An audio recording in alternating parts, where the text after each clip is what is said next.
Welcome back. You're watching Sarhad Ke Us Par, a special program that we are conducting live from Kabul and Islamabad with our counterparts Tolo News.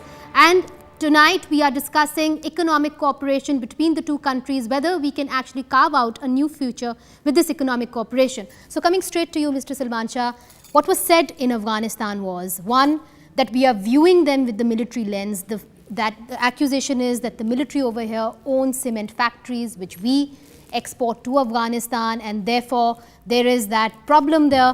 The second thing is that they're saying is that can Pakistan create a level playing field when it comes to export and import of items amongst each other, because at the moment the trade is in tilting towards in Pakistan's favor. I think there is a lack of information and lack of misinformation.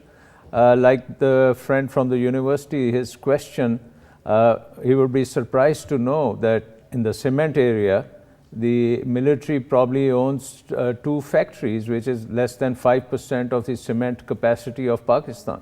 Similarly, in the logistics area, we have a very vibrant private sector trucking business, which is all over the country. But I think we need to focus on this, that the people of Pakistan and people of Afghanistan should now, I think, try to trust each other more. The official trade may be in favor of Pakistan, but there is also a lot of black economy, and that may benefit Afghanistan, and which we need to make it into official. All right. So Mr. Salman Shah has always talked about this, how the black market economy needs to be somehow official, somehow needs to be legalized. Now, do you think that Pakistan should be giving Afghanistan this level playing field? I think there are 2 ways of looking at it. In an ideal world, of course, yes.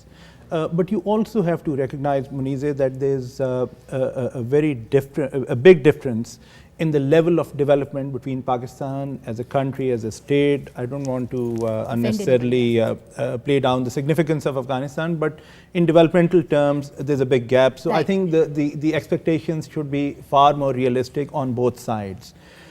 That said, I think I just want to go back to Professor Asi's point. I think one of the biggest failures in our relationship during the post-Taliban era, since 9/11, has been that both countries, and here I hold both Afghanistan and Pakistan responsible, have absolutely failed in broadening the relationship beyond the military perspective, beyond the security perspective.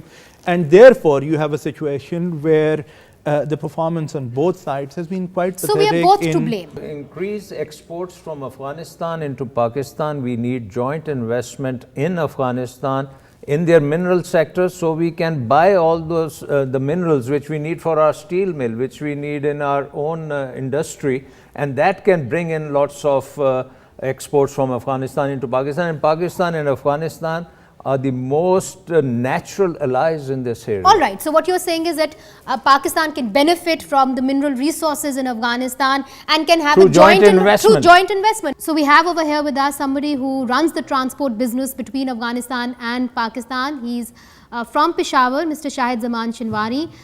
You're also the former Vice President of the Chamber of Commerce and Industry.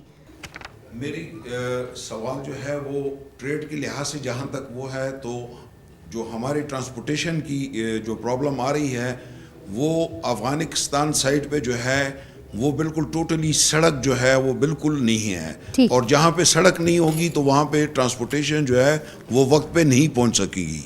लिहाजा सबसे पहले वो अपने इस road structure को दुरुस्त करे और उसके बाद जो है वो ट्रांसपोर्ट जो है वो ईजीली जो है वहाँ पे इनके पास पहुंच सकेगी। आपने कहा कि मेवा जात अफगानिस्तान से आते हैं और वो सड़ जाते हैं और आपको काफी लॉस होता है रेवेन्यू में। वो इसी वजह से कि अफगानिस्तान के साइड से जो वहाँ पे कस्टम्स के वो हैं वो बहुत कम तादाद में हैं। ठीक।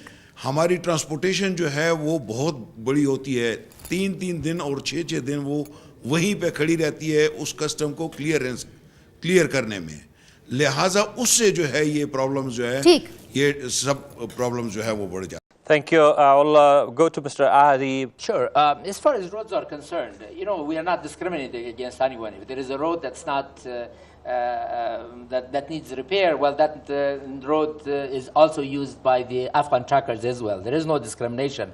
I should say in general, probably our roads are now pretty good. From what I understand, it's really the roads on the other side of Torkham in Khaybar that's really in bad shape. What is the problem with APTA? Why can't we make it work? That's exactly where I'm coming to. APTA requires insurance of all transit goods. This is contrary to the concept of transit. Okay, and initially we accepted it, but we were told that the cost will be quite limited, like 1%. Now the insurance companies, they are charging a lot. So what do you make of that? Why is that? What we are requesting, and we have asked for this in APTICA, is that we do away with any insurance. We don't have any insurance with Iranians. We don't have any insurance with Uzbekistan. Our transit goods, when we import, when we bring it through Iran or Uzbekistan, we don't pay any insurance for that. Well, Pakistan is our most economical road, but if it becomes very problematic and every other month there is a then you look for will you look for alternatives if that happens? Our alternative is Iran, and I think there has been significant amount of trade has been diverted to the Iranian, but it's not going to be as economical as as the Pakistan alternative. So Pakistan still remains the most favorite and most ideal. It is. I would like to go to Mr.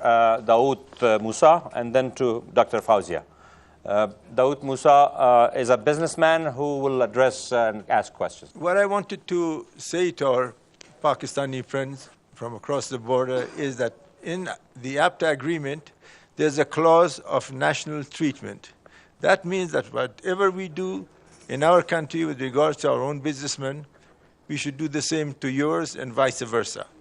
Now, this problem that the Pakistan side is not honoring this is really killing us.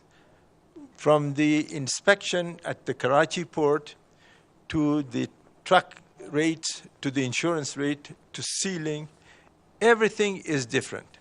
I am paying 6 lakh rupees for a service. Pakistani tradesman is paying half of that or sometimes a third of that. Every time we have had the APTA meetings, we were told that this will be eliminated. It's not. Well, Mr. Sultanzoy, let's get a response from here. We have somebody from the Ministry of Commerce, Dr. Safdar Suhail. He's the Director General Trade Policy. You've heard the question of the businessman. He says this is discrimination against businessmen of Afghanistan. How do you respond to that? That Government of Pakistan has accorded Pakistan-Afghanistan trade a very high priority, and if you compare the trade patterns between Pakistan and Afghanistan 10 years before and now, the institutional developments of infrastructure, of connectivity is much, much better. The signing of new Afghan transit trade agreement in itself is an evidence of the desire on part of Pakistan to organize this trade to the mutual benefit of both the countries better. Now, every agreement which seeks to change the trade practices would certainly face problems, and this agreement is also facing teething problems. We always had these problems of smuggling and pilferage and blowback as far as Afghan transit goods were concerned. And solutions were given in the agreement, insurance being one of them.